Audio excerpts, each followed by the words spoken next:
السلام عليكم ورحمة الله وبركاته. ازيكم يا حبايبي؟ وحشتوني جدا جدا.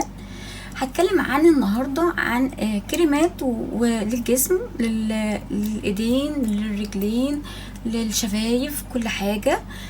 قبل ما اتكلم عنهم، اللي لسه ما اشتركش في القناة يدوس على زر الاشتراك اللي تحت او يعمل سبسكرايب ويفعل الجرس اللي جنبه عشان كل فيديو انزله يجيلكوا على طول. يلا نبدأ الفيديو. اول حاجه طبعا كلنا عارفين كير اند مور، اللي هو الكريمات المرطبه دي.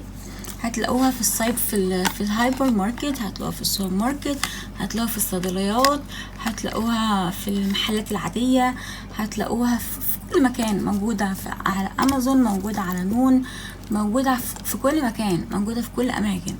طبعا هما دول الروايح القديمة، وفي كمان ريحة رابعة اللي هي بالجليسرين. انا ما حبيتش الجليسرين طبعا يا جماعة، دول انا جبتهم تاني، يعني دول انا خلصوا مني العلب دي خلصت مني، فجبتهم كررتهم تاني التلاتة، لان هما الصراحة ترطيب هايل. بس مش هايل واو، لا، هايل نص نص. يعني مثلا الهايل الواو مثلا بتحطيه مرتين في اليوم بالكتير.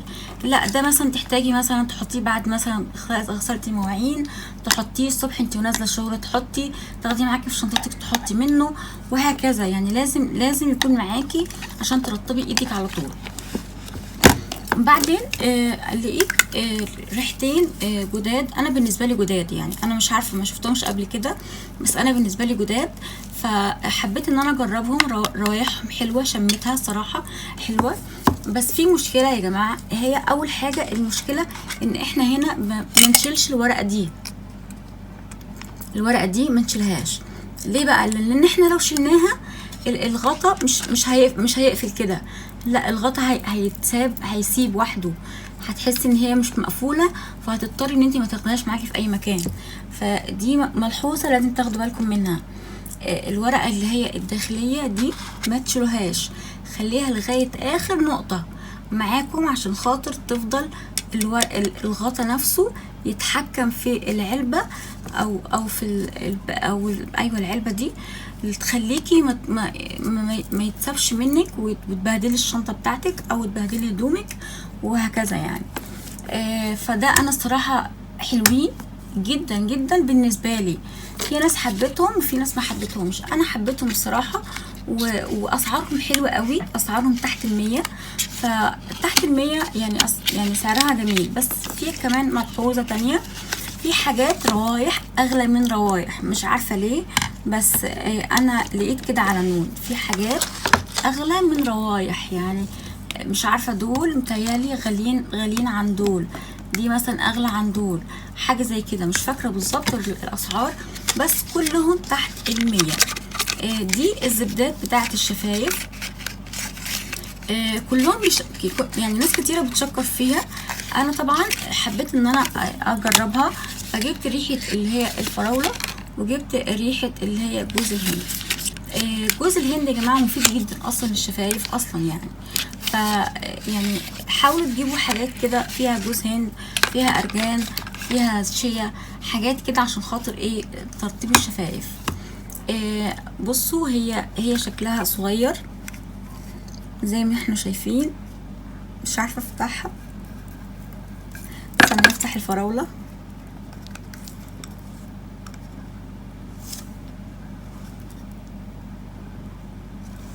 طيب يا جماعه، هفتحها وارجع لكم تاني.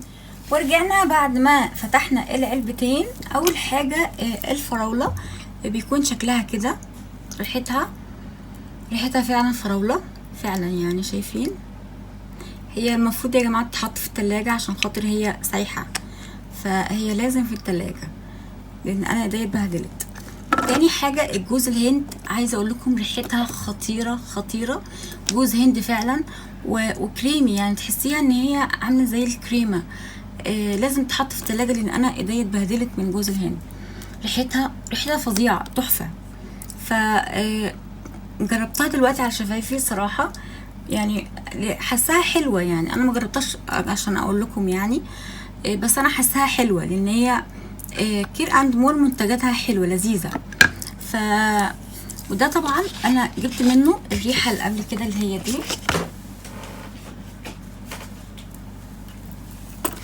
اللي هي دي، فجبت منه كمان الريحه دي، فحبيت ان انا اجرب الريحتين. سعرهم حلو جدا، وكان عليهم خصم كمان، فحبيت يعني حبيت الريحه دي حلوه قوي. هما بيقولوا هنا فيها كوكانت، بس انا مش شامه ريحه كوكانت، يعني انا مش شامه ريحه جوز هند، انا شامه ريحه حاجه حلوه، يعني حاجه زي مش عارفه، زي الورد، حاجه زي الورود. هي طبعا الكرتونه دي بتتشال طبعا، بس انا حابه ان انا اسيبها كده لان هي شكلها اشيك كده، يعني انا حاساها اشيك كده. فده يعني حلوين قوي ترطيبهم يا جماعه، قوي قوي قوي. الكير اند مور ترطيبه جامد.